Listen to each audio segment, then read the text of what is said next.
Welcome back to the phase 2 of temporal subgraph isomorphism. And today, I, Sarah Suhail, and Varisha Shaukat will be diving in deeper into understanding how dynamic graphs work.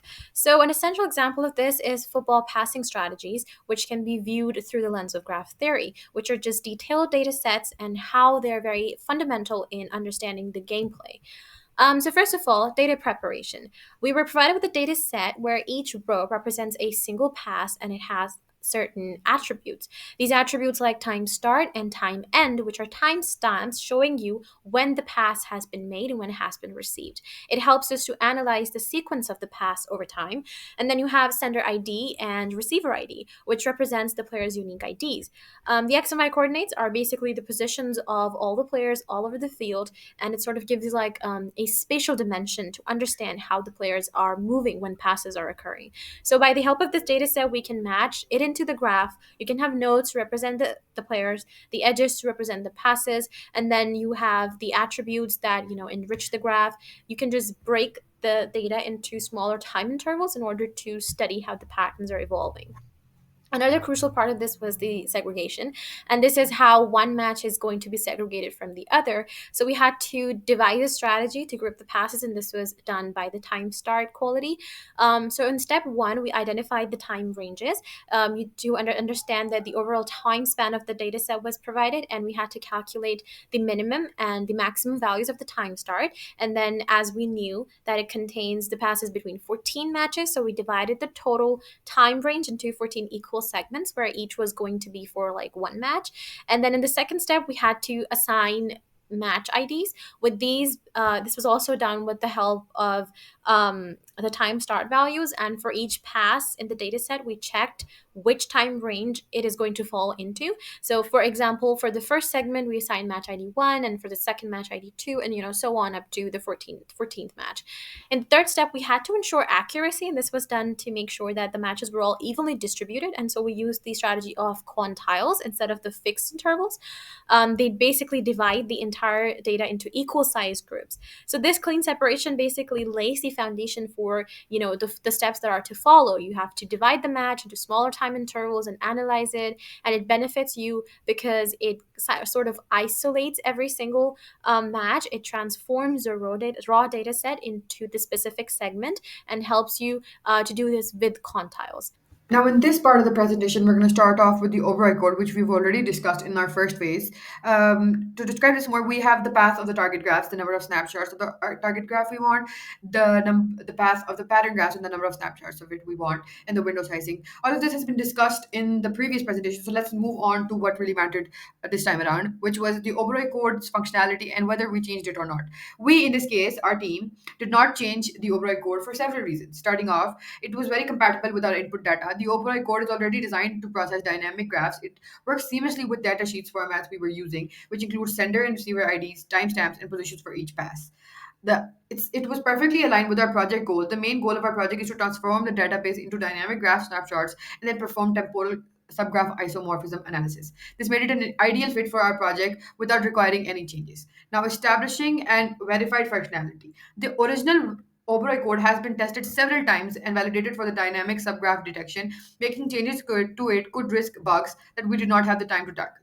Now we focus more on the data preparation, preparing the input data and organizing the output snapshots that we had got instead of taking our time to alter the already made override code. Efficiency and optimization was very important to our team, and the override code is optimized for detecting patterns in dynamic graphs. Attempting to modify the code could have compromised its performance, especially when processing larger data sheets. Given the large volume of data we were using, the code's existing structure ensured that we didn't impact its efficiency. In summary, the overall code was already well suited to our needs, and altering it would have introduced unnecessary complexities and risks. By focusing on our data preparation and leveraging the established functionality of the code, we ensured that our analysis remained efficient, accurate, and aligned with the program project goals. Now we're going to move on to the type of the data preparation. First of all, we're going to move on to the input, which has the time starts, time ending. These are basically the format of our CSV file that Tara has talked about before as well. This is the sender ID, the receiver ID, and the XY coordinates, which are basically the representation of the spatial positions of the players on the field. This information was also given to us in the README files. So let's move forth and talk about our output files. In our output files, we had two types of output files: the target match files and the pattern match files. Target match files represent passing networks during specific time intervals of a match, while pattern match files highlight recurring subgraph patterns such as triangles or chains or cross matches.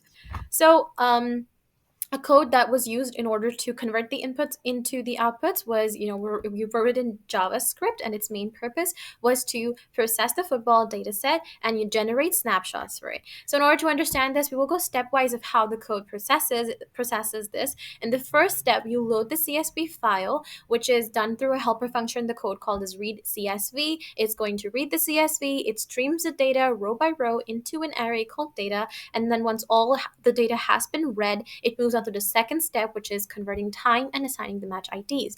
After you have loaded the data, next step is that you assign the match ID to every single pass. The data set does not have this directly, so you have to do this with the help of the time start column as previously discussed.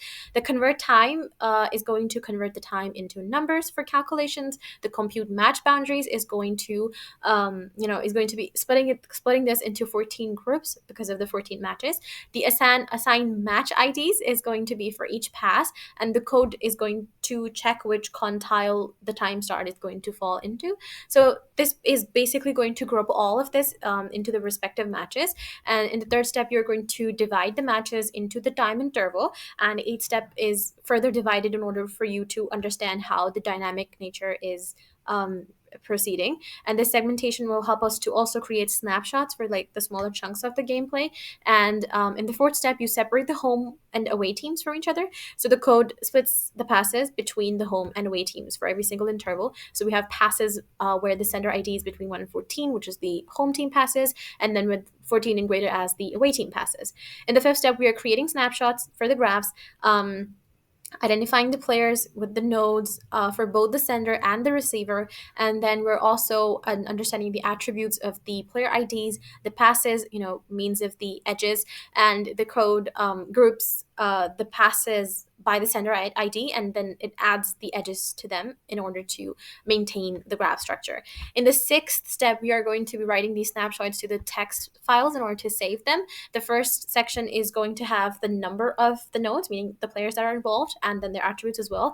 And the second section is basically going to list the edges, which are the passes between them. And then in the seventh step, we're saving everything to a zip file. All these text files are just added to the zip by the help of ADM zip library that we have used. Now, let's talk about the target graphs first. The target match files represent passing networks for specific time intervals during matches. Each file includes the nodes, representing the players, and the edges representing the passes. In our analysis, we separate home teams from away teams based on the number of players, which is greater than or smaller than 14 or equal to. This differentiation allows us to study passing behaviors in different environments, such as intricate home strategies and the simpler direct patterns often seen in away games. Our code processing these matches by structuring graphs with nodes and edges based on passing data. The distinction between the home team and the away teams became evident in these two networks.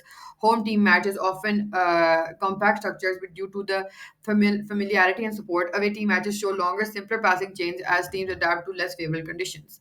Now, moving on, we're going to talk about the pattern graphs. The pattern graphs had the same format as our target graph files. Pattern graphs, however, files contain information about the recurring passing patterns detected in the match. The format includes the pattern ID and the number of players involved by a list, followed by the list of player names, the passes or edges between players who are listed in the pairs, showing who the ball is passed to by whom. This format helps us to capture the key interactions from these patterns. Pattern match files not only describe the passing structures but also provide insight into the team's tactical strategies. For example, triangular patterns often show possession based play, while chain patterns reveal efforts to move the ball forward. By analyzing these patterns, we can understand strengths like possession, retention, or offensive plays, and identify weaknesses such as gaps in defense or transitions. Now, let's take a look at the key passing patterns. For the key passing patterns, our analysis revealed a few distinct types of passing structures that are key to understanding team strategies. A triangular formation, these are the groups of three people who frequently pass the balls between each other. Moving on to the chain formations, these are linear sequences of passes involving 3 to 5 players. They represent a more structured build up play, indicating teams that focus on gradually advancing in the pitch in a controlled manner. The central node, certain players act as the central hubs, receiving a large number of passes. These players are often the playmakers of the pivot. Additionally, observed how passing patterns evolved throughout the match. In the initial phases, there was a wide distribution of passes, showing the exploratory and cautious gameplay. As the game progressed into the middle phases, we saw more triangular clusters as teams focused on possession. Now, moving on, we can talk about the comparison of the team strategies. We examined how home versus away team dynamics noticed a few clear trends. Home teams generally show more intricate and dense passing structures. This is likely because they are more familiar with the pitch, have the advantage of home crowd support, and can control the game tempo. Whereas on the other team, the away team tends to rely on fewer but longer passing sequences. And counter the pressure from the crowd. Team A and Team B, for example, in this case, Team A employs a possession oriented style, often demonstrated the high node density in midfield areas. The Team B, known for its counter attacking strategy, displayed elongated pass chains, particularly during transitions from defense to attack. In summary, the analysis of passing patterns gives us a valuable insight into how teams adapt their strategies based on the match context, whether it's possession play, counterattacks, or exploiting home weight dynamics. Thank you.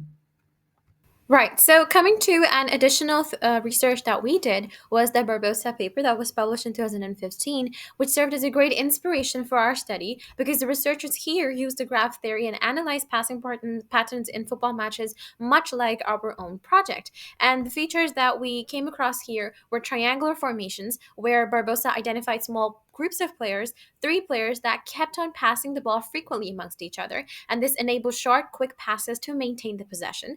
Then it also tells us about the chains of passes that involve larger chains of players, like 4 to 5 players involved in passes. And then the central players, which are the most key or integral players in the networks with the highest volume of the passing. And then what stood out to us the most during this was how early in the match the passes are more scattered, they're more exploratory. But as the game is going to progress, they become more clustered and they become more structured, like triangles and complex. And towards the end of the games, the teams have either decided upon being defensive or being attacking. And so this way we were more intrigued to incorporate temporal snapshots into our graph and divide it into smaller sections to analyze the dynamic nature.